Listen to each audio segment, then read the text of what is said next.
La République a besoin de jeunes, la République a besoin de gens déterminés pour faire changer les choses. Mesdames et messieurs, bienvenue dans votre émission Carte sur table, une émission qui parle de l'actualité politique de la République démocratique du Congo. Sur ce plateau, nous recevons pour vous Prince Epengue.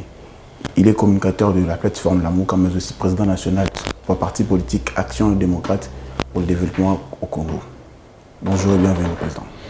Bonjour, meilleur vœu, merci pour votre invitation. Merci. Déjà, allocution de Fayoul du 30 décembre. Et tant que président élu, comme il s'est dit, au niveau de votre plateforme politique, comment vous avez jugé ça, comment vous trouvez déjà ce discours? D'abord, mon parti, c'est Action pour la démocratie et le développement au Congo, ADD Congo en sigle. Parti membre de Lamuka, dont le président élu Martin Fayulu et les coordonnateurs. Alors, il s'est dit président élu. Non, il est président de la République démocratique du Congo. Il est président de la République démocratique du Congo. Élu. Élu. Oui. Il se porte très bien. Vous avez suivi son adresse à la nation. Vous avez suivi un discours intelligent que les Congolais en majorité ont apprécié, entendaient, ont suivi et ont apprécié. Et je crois que on peut savoir exactement, on sait maintenant exactement pourquoi on l'a empêché de diriger ce pays et comment nous devons faire pour lui permettre de diriger ce pays, parce que c'est une grande opportunité pour notre pays. C'est une grande opportunité pour notre pays. C'est quoi vos relations avec l'FCC, Lamuka et l'FCC? C'est que nous sommes tous Congolais. Ça s'arrête là. Ça s'arrête là, c'est que nous sommes tous Congolais. Il n'y a pas de relations assez profondes pour les élections 2023. Lamuka est en alliance avec le peuple. Le président Martin Fayulu a un pacte avec son peuple. Et ce pacte va continuer. À part ce pacte, nous sommes Congolais, peut-être nous sommes politiques, et ça s'arrête là. Ce qui nous unit, ce qui nous rassemble, ce qui nous fortifie, ce qui nous protège, c'est le Congo. Et on a en commun ces éléments-là. En dehors de ces éléments, chacun a une vision, chacun a des convictions, chacun a un idéal, et nous, le nôtre, c'est celui que nous poursuivons avec Lamuka, et ça nous suffit énormément dès le moment où le peuple continue à faire confiance à Martin Fayulu. Ici, vous dites qu'il n'y a pas de discussion interne au niveau de Lamuka et au niveau de Front commun pour le Congo. Il n'y a pas de discussion interne. Donc, vous préparez peut-être la coalition entre les deux plateformes politiques pour préparer les élections en 2023. Écoutez, je pense que ça vous intéresse beaucoup de nous voir avec le FCC. Ça vous donnera beaucoup plus de la matière à écrire ou à publier. Mais cela n'est pas à l'ordre du jour parce que la plus grande alliance que Lamuka et Martin Fayulu ont conclue, c'est avec le peuple. Et cette alliance nous suffit pour gagner les élections et surtout pour mieux diriger le Congo au fin de donner les résultats escomptés. Et on peut dire qu'aujourd'hui, Lamuka, il est d'accord avec le bureau Kadima. Lamuka a proposé des réformes. Ça a été de la demande du peuple que Lamuka a porté sur ses épaules. Et si ma mémoire ne me trahit pas, le peuple a dit Kadima doit dégager. Et c'était un objectif à atteindre. Et je crois que cette année 2022... Le peuple a dit Kadima doit dégager, mais Kadima se prépare déjà pour l'élection de 2023. Comment il va dégager? Et si Kadima mourait aujourd'hui, vous feriez quoi? Là, ce n'est pas question de peuple. Si Kadima tombait malade aujourd'hui, vous feriez quoi? Là, ce n'est pas toujours question de peuple. S'il démissionnait, vous feriez quoi? Et pourtant, il prépare les élections. Par quel moyen il va démissionner? Écoutez, la CENI n'appartient pas à Kadima ni à M. Chilombo. La CENI appartient au peuple. Et le peuple ne veut pas de Kadima. Au-delà de tout, le peuple ne veut pas de la loi telle qu'elle a été faite. Vous avez suivi le président de la République élu, Martin Fayulu, qui a dit que cette année, c'est l'année des combats. Et dès le début de cette année, vous allez voir les véritables combats sur le terrain. Parce que nous ne comptons pas perpétuer les souffrances de ce peuple. Quelque chose aura changé et va changer cette année. Au lieu de dire que cette année c'est l'année de combat, il fallait même dire que cette année c'est l'année de préparation pour préparer les élections de 2023. Vous voulez combattre quelque chose qui est déjà confirmé au niveau de toutes les institutions de la République. Comment vous allez combattre? C'est quels moyens vous allez mettre en place pour combattre ces bureaux de Kadima? Ça fait 3 ans que Fayulu, Lamouka, Prince Epengano nous préparent les élections. Ça fait 3 ans. Vous connaissez un leader congolais... C'est que vous reconnaissez Félix Tshisekedi comme président élu. Vous connaissez un leader congolais qui a fait des tournées à l'intérieur du pays depuis 2019. C'est Martin Fayulu. Et croyez-moi, il y aura des grandes surprises en 2023. Nous allons gagner les élections en 2023, non parce que nous sommes les plus beaux, mais parce que nous avons un projet pour le Congo. Et les Congolais ne sont pas bêtes. Ils savent à qui ils peuvent donner l'avenir de ce pays. Et ce n'est pas Félix Tshilombo, c'est Martin Fayulu. Donc, même s'il y a élection aujourd'hui, la Mouka va y participer et va le gagner. Nous avons confiance en notre peuple. Par contre, nous n'avons pas la confiance à celui qui va prononcer ces résultats. Voilà pourquoi on se bat pour que la CENI soit dépolitisée. Pour que la CENI soit dépolitisée. Aujourd'hui, vous parlez, vous avez confiance de ce peuple-là. Mais le peuple n'est pas voté sous la coordination du bureau de CENI. Aujourd'hui, ce bureau-là vient d'être composé par le membre du Front commun pour le Congo. Ici, il y a le Kester, le premier vice-président.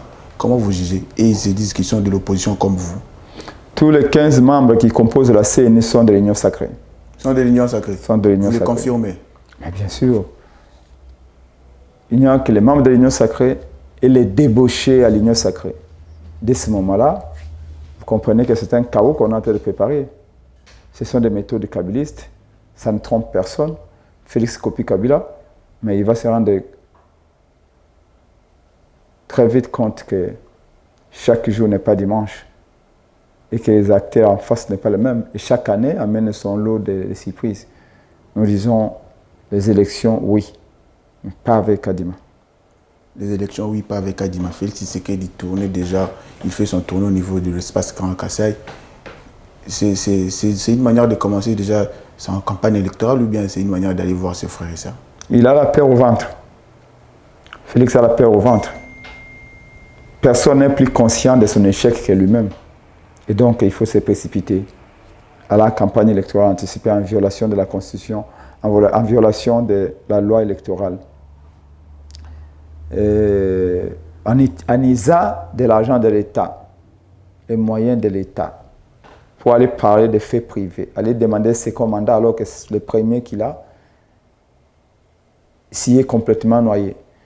Ça nous rassure en fait, sa tournée à l'intérieur, ça nous rassure.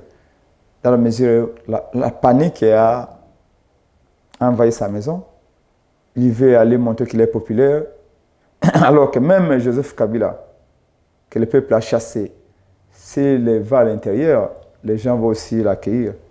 Ce n'est pas là le problème. Surtout quand on aura sorti des millions de dollars des caisses de l'État pour mobiliser, même chez lui, dans son village natal.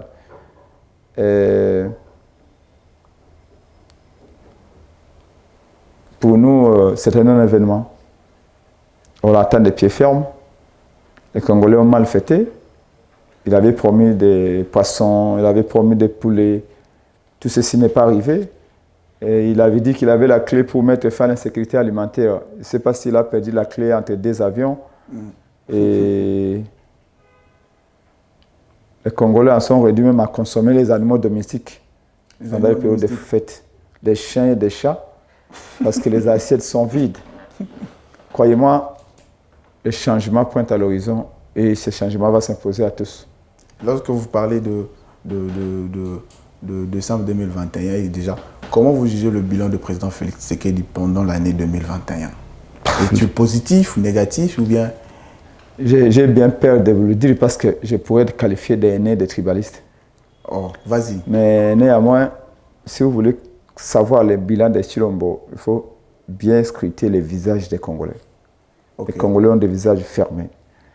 Des visages qui portent les stigmates de la pauvreté, de la misère dans laquelle ils sont assujettis depuis 3 ans. Les Congolais ont fêté ventre vide, dans l'obscurité, avec des robinets à sec. Et tout ceci avec des promesses interminables. Vous avez vu Kinshasa, mais l'intérieur c'est encore pire. Et on attend des détournements partout, y compris l'argent du jeu de la francophonie. Bref, personne n'a été plus éloquent si son bilan que lui-même, mais dans le sens contraire. Il a échoué, c'est ses propres mots. Et donc, quand on aura échoué, c'est un peu comme un joueur. Nous sommes à la 9e, nous sommes à la 89e minute de jeu. La seule chose à faire, c'est de le faire sortir du terrain. Et donc, le peuple se prépare à cela. Et si vous dites que le bilan de Félix Tshisekedi est tellement large et largement négatif, et c'est quoi votre bilan de Lamuka pour cette année? Écoutez, à part faire des actions sur terrain, mais à moins que vous ne compreniez pas la démocratie, dans la démocratie, l'opposition n'a que la parole. À moins que vous nous conseillez de prendre des armes. Nous avons organisé des marches, des sit-ins qui ont été tous réprimés, ou je veux dire à 92%. Il y a eu des morts, mais je voudrais que vous sachiez que nous, les idées, nous en avons, les propositions, on en a faites. On est en face d'un pouvoir autiste qui ne veut pas écouter, un pouvoir illégitime qui pense que Kabila, par la violence, est resté pendant 18 ans au pouvoir, que Félix, lui aussi, par la violence, peut rester pendant 10 ans. Il se trompe parce qu'évidemment, les époques ont changé. Les mentalités ont changé également. Seules les élections permettront que quelqu'un reste, arrive ou part du pouvoir. Et la Mouka va se donner corps, âme, pour que cette tendance-là soit cimentée définitivement. Cette tendance soit cimentée définitivement. Et au niveau de la Mouka, vous préparez des élections pour 2023. Vous trouvez ces moyens financiers où, vu que vous ne voulez pas travailler, vous n'avez pas de mandataire ni de ministre, comment vous allez trouver ce moyen financier au sein de votre plateforme politique, la Mouka? Comment le monde avait gagné les élections en 60? C'est moi qui pose les questions. L'argent est important pendant la campagne, mais l'argent ne fait pas tout. Sinon, en 2018, Chadari aurait gagné les élections, parce que je ne vois pas un candidat qui avait plus d'argent que Chadari. Le peuple congolais est encore vivant, et nous comptons sur lui, à moins qu'il soit mort avant les élections. Notre argent, c'est notre peuple, c'est l'amour, surtout ces convictions que Martin Fayulu portait d'un véritable projet. Et croyez-moi, comme je vous ai dit, les miracles se feront en 2023.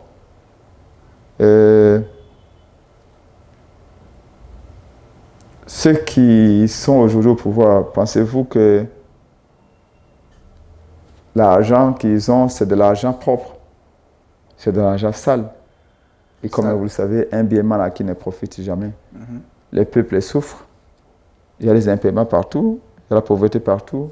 Les policiers impayés, les enseignants impayés, les médecins impayés, les fonctionnaires de l'État, la situation se détériore davantage. Et chacun de nous ira voter avec confiance et conviction. Les gens n'iront pas voter 10 $. C'est là en train d'être révolu. Quand les gens voteront par conviction, croyez-moi, ils voteront Martin Fayulu. C'est Félix Tshilombo. Félix Tshilombo a montré ses limites. Tous les Congolais le savent. Et s'ils iront voter, c'est pour eux. En réalité, ça va être un processus référendaire pour écarter les médiocres du pouvoir. Un processus référendaire pour écarter les médiocres du pouvoir. Tout justement, parler de votre parti politique ADD Congo. Quelles sont les actions que vous projetez dans les prochains jours? ADD Congo est un sous-ensemble dans un système qui s'appelle la Mouka. ADD Congo va avoir des candidats partout, surtout à ce qui concerne Kinshasa.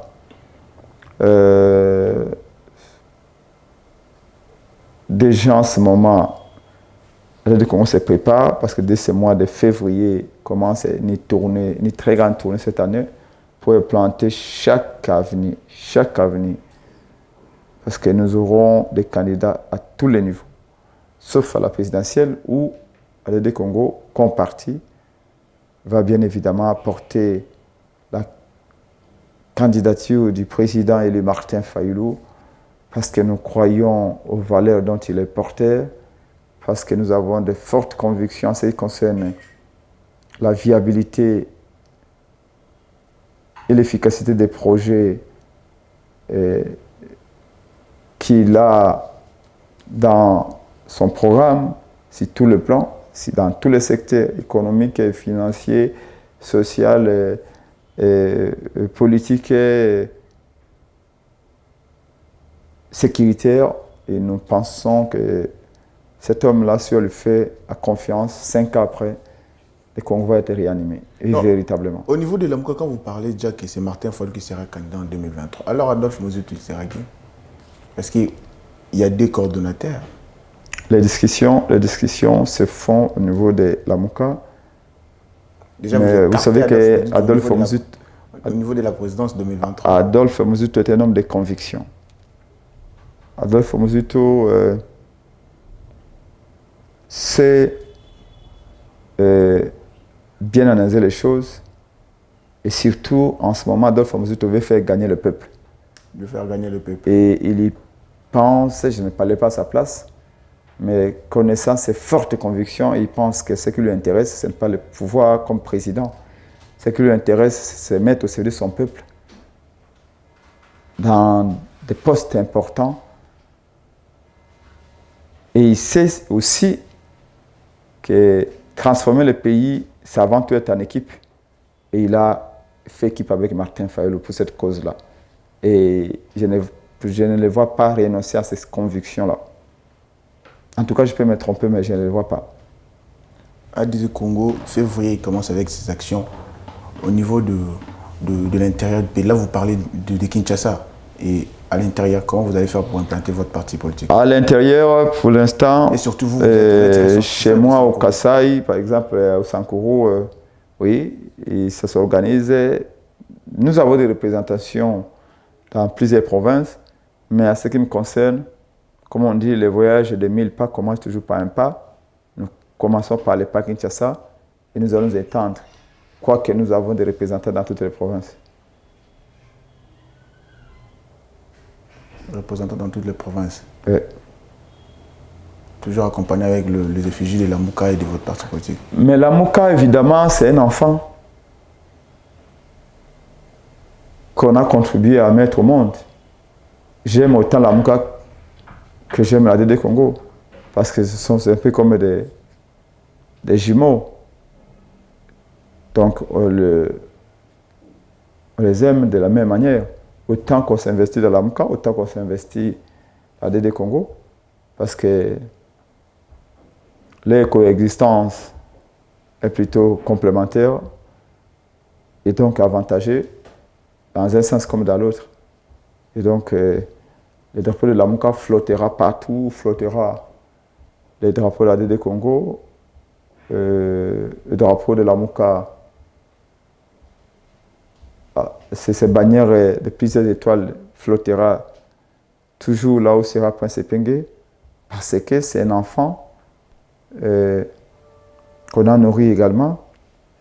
Et surtout, c'est une identité pour des millions de Congolais.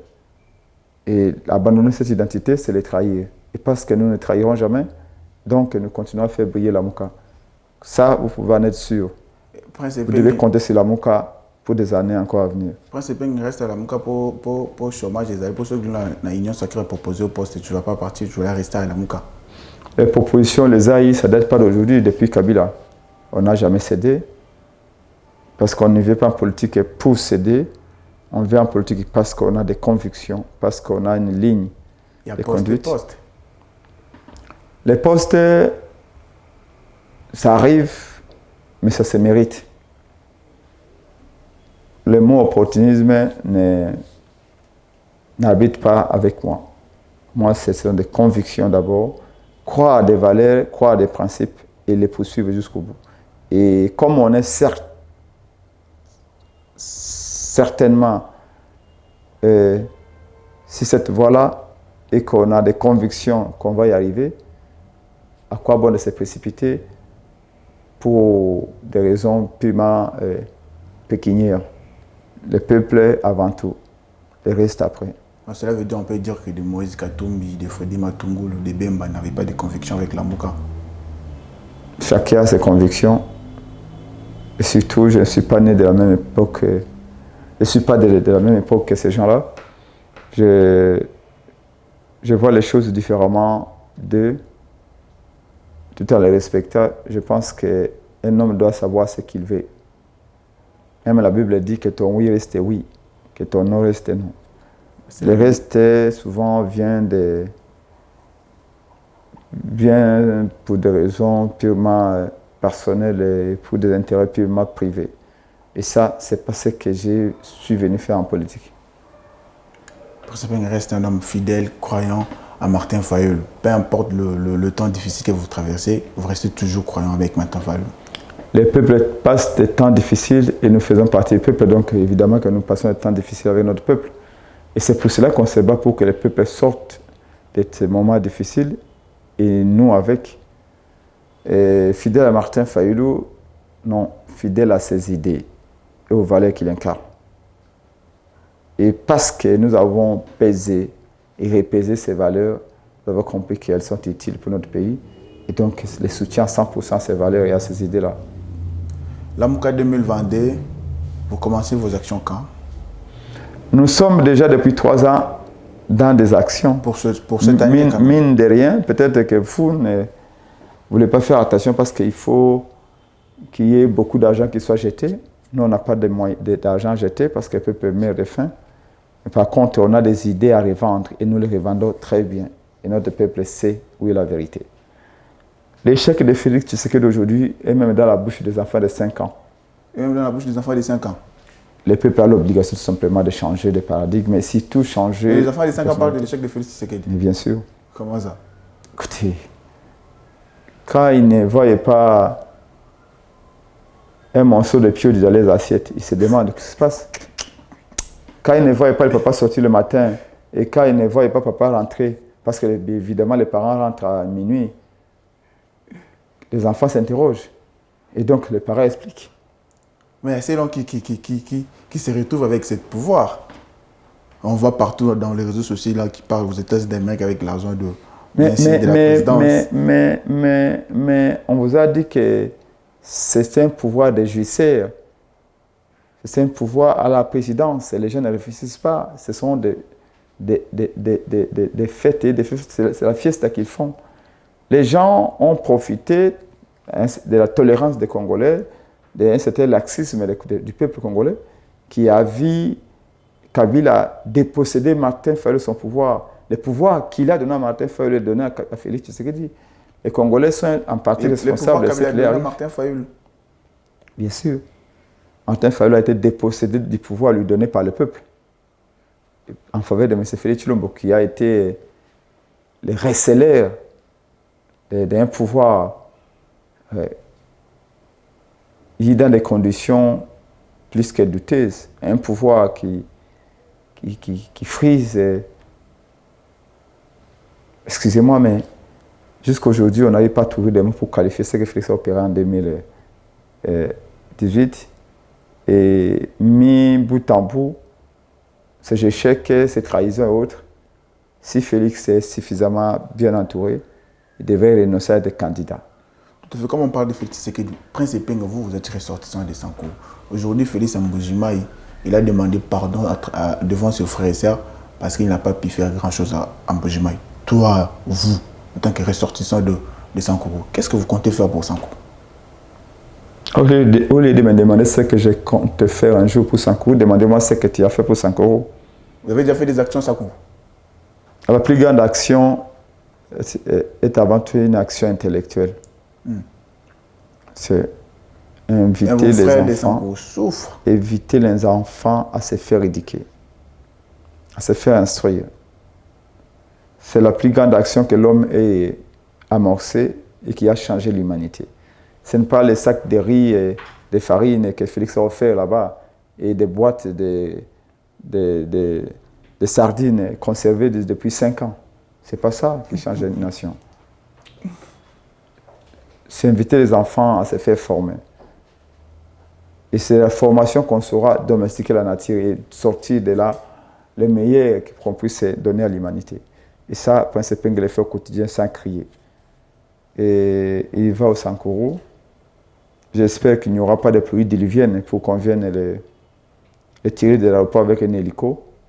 Mais en tout cas, au moins, l'avantage, c'est que au-delà de ce tourisme qu'il est en train de faire, il aura vu combien il a participé à la dégradation de la nation, à la dégradation de la vie sociale des Congolais, en dépit de ces promesses qu'il continue à faire là-bas. Et je suis convaincu que les Congolais veulent voir un nouveau visage devant eux. Et c'est surtout pas celui de Félix qu'ils veulent voir en 2023. Vous suivez le climat politique de votre province, hein, à Sankuru, avec la décision du gouverneur. Écoutez, ça a été le fruit d'un arrangement électoral. Vous êtes un fils. On doit assumer les conséquences. Moi, je suis fils de Sankuru, mais je n'ai pas été invité au dîner durant lequel le diable avait donné des instructions. Durant lequel le diable avait donné des instructions pour qu'on nomme ce gouverneur. Toutes ces manœuvres qui ont été faites après les élections, les alliances, les députés nommés, les députés provinciaux comme nationaux, c'est ce qui a donné. Ça, ce que vous voyez là, ce sont des épiphénomènes. Vous connaissez les origines lointaines de ces instabilités des gouverneurs. On parle de 14 gouverneurs, de 14 gouvernorats où il y a des intérimaires. Et donc, ceci explique bien cela. On a trafiqué les résultats. Chilombo et Kabila se sont enfermés à Kingakati, ils ont trafiqué les résultats à tous les niveaux. Nous ne faisons que collecter, nous ne faisons que subir les conséquences de leur deal à tous les niveaux. Qu'est-ce que Prince Epingue peut en faire si ce n'est de dire 2023 doit être différent de 2018? Il y a la population de Béni qui vous regarde en ce moment. Vous savez que c'est que ça se passe à Béni. Hein? De mort de jour au jour, de mort de jour au jour. Qu'est-ce que vous dites à ces populations-là? Je leur dis d'abord bravo. Bravo à nos frères de Goma. Même quand ils tombent, ils trouvent toujours la force de se battre. Même quand on leur impose l'état de siège, ils trouvent des ressources pour marcher. Pour dire, nous n'acceptons pas l'inacceptable. La dernière fois, Martin Fayulu était à Goma, c'était quand? C'était il y a une année. Il y a une année. Et donc, après l'état de siège ici, il ira là-bas. Nous voyons que... Après l'état de siège? Oui, bien sûr. Vous comptez que l'état de siège va continuer? Le seul président que les Gomatraciens réclament, c'est Martin Fayulu. Chilombo est allé, il a fait 2 jours, juste pour préparer le terrain au fait d'accueillir Kagame et signer des accords. Et une fois qu'il a signé des accords, une fois qu'il a déroulé le tapis rouge à Kagame sur les sangs des Congolais, il est rentré à Kinshasa. Mais il y a quelqu'un qui va aller essuyer les larmes de nos frères de l'Est, c'est Martin Fayulu. Mais cette fois-ci, pour leur dire, plus rien ne sera comme avant. Je vais arriver, je vais poser la paix. Parce que c'est que nos frères de l'Est, particulièrement de Goma, de Ituri, Béni Butembo, ce qu'ils demandent de nous, ce n'est pas qu'on leur amène les Saint-Chars de la Namibie, ce n'est pas qu'on aille crier Fatih Béton là-bas. Ce qu'ils veulent, ce n'est pas non plus nos boîtes de nuit, c'est la paix. Et la paix ne se donne qu'avec de l'intelligence conceptuelle. C'est ce que nous faisons, c'est ce que nous allons faire demain avec Martin Fayulu. Croyez-moi, s'il y a élection aujourd'hui, à l'est du pays, Martin Fayulu, on a 9% de voix. Il y a 9% de voix. Oui. Et nous n'oublions pas ces peuples. Bravo à eux, ce sont des patriotes, ce sont des battants. Quand je regarde la population de Goma, je suis fier de dire que Lumumba ne s'est pas battu pour ce pays pour rien. Parce le président Tshisekedi, il faut dire qu'il a tous les cadavres, ou les leaders cadavres de l'Est. Leader cadavre? Il a l'essentiel des leaders cadavres de l'Est. En d'autres termes, des gens qui n'ont pas de moralité. Il a tous les leaders cadavres de l'Est. Des gens qui n'ont pas l'essence de l'honneur et qui ne sont pas patriotes. Et le peuple de l'Est est un peuple patriote. Donc, il ne votera que pour des patriotes comme Martin Fayulu. Si vous confirmez que Bahati et Kamer ne sont pas leaders à l'Est. Je dis, on peut être leader aujourd'hui et ne pas l'être demain. Mais c'est On n'est pas leader, on le devient et on ne meurt pas nécessairement leader. Je vous le dis, des gens qui n'ont plus de crédibilité, qui ont tout perdu de par les façons ou par les agissements. Et donc, les gomatraciens, le peuple de l'Est, des peuples convaincus, un peuple patriote, qui tient à l'unité du Congo, qui tient à la solidarité. Et c'est un peuple que vous entendrez dire vous êtes mes sangs ou mon sang. C'est un peuple qui prend le Congo comme sa maison, comme son village. Et je suis extrêmement fier de savoir qu'on a un peuple comme ça dans ces pays ou à l'intérieur de nos frontières. Et ensemble avec Martin Fayulu, nous allons nous battre.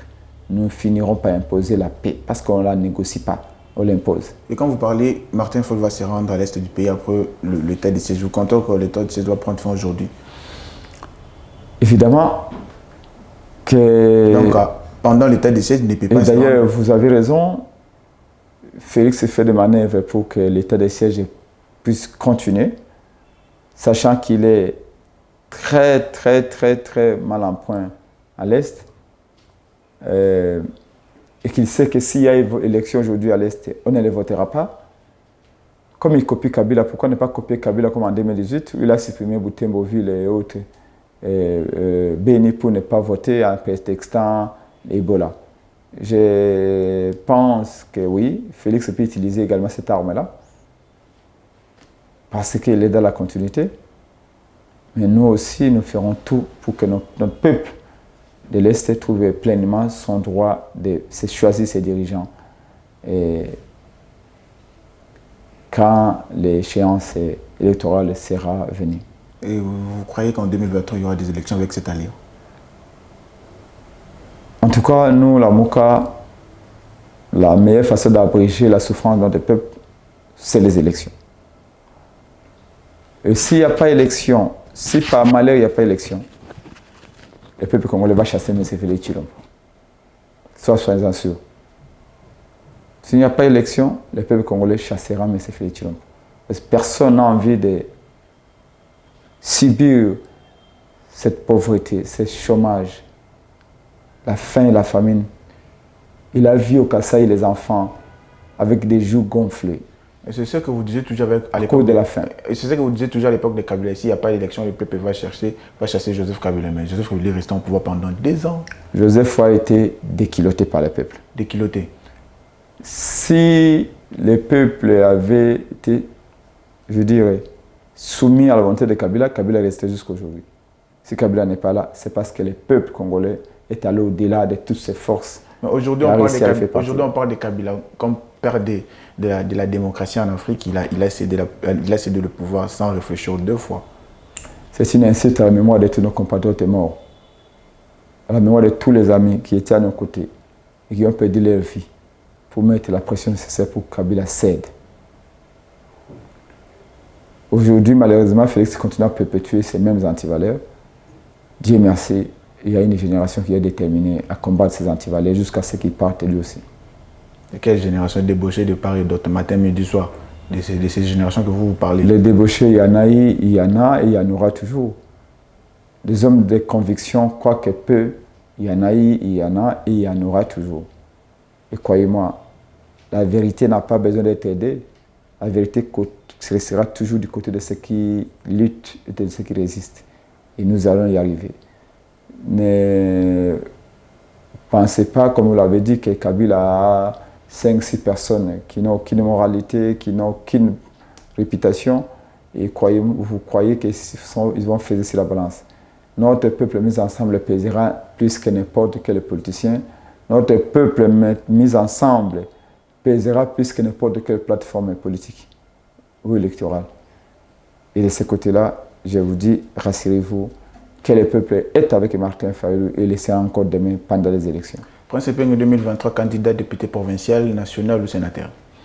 Prince Epeng a servi le peuple pendant plusieurs années. Prince Epeng a de fortes convictions, surtout il a des valeurs à partager avec les Congolais. Et oui, Prince Epeng sera candidat. Député provincial, national ou sénateur? Ça, c'est au peuple de le dire au moment opportun. Mais Prince Epeng sera candidat en tout cas. Le peuple va aller dire comment, tandis que c'est vous qui vous allez déposer votre Mais candidature. Prince Epeng a été surnommé Molobele à peuple. Molobele à peuple. Et donc, le peuple va lui dire quoi dire. Et donc, il me dira et je vous le dirai au moment opportun. Votre dernier mot? De dire, M.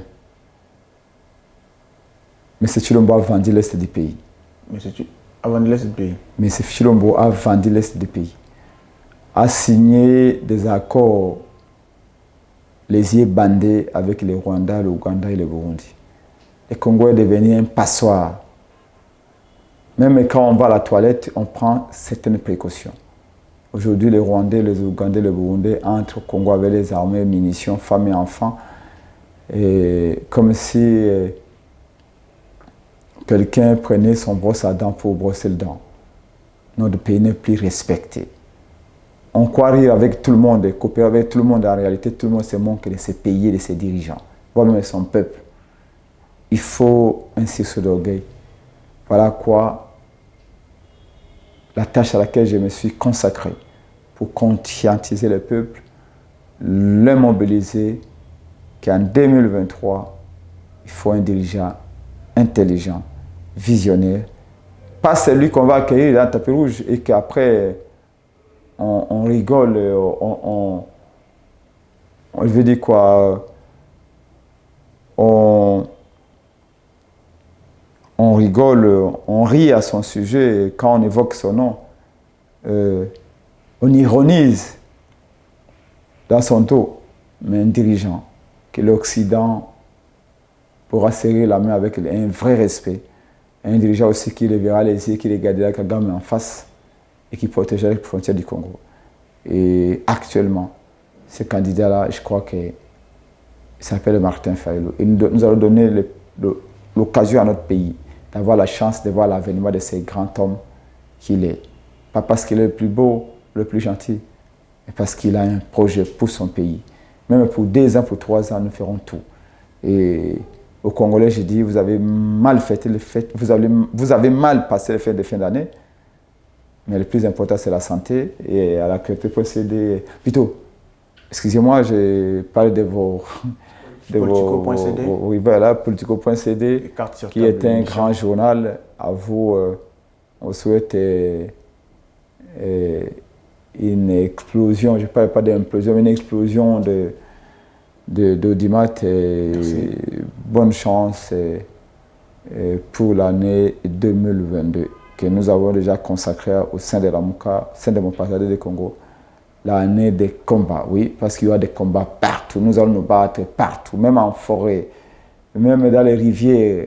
Nous allons nous battre dans les avenirs, dans les provinces, pour que la vérité, cette fois-ci, triomphe. Que notre peuple puisse aller voter en se disant, oui, là, j'ai des dirigeants que je mérite et je vais entendre pour voir comment les sanctionner après 5 ans.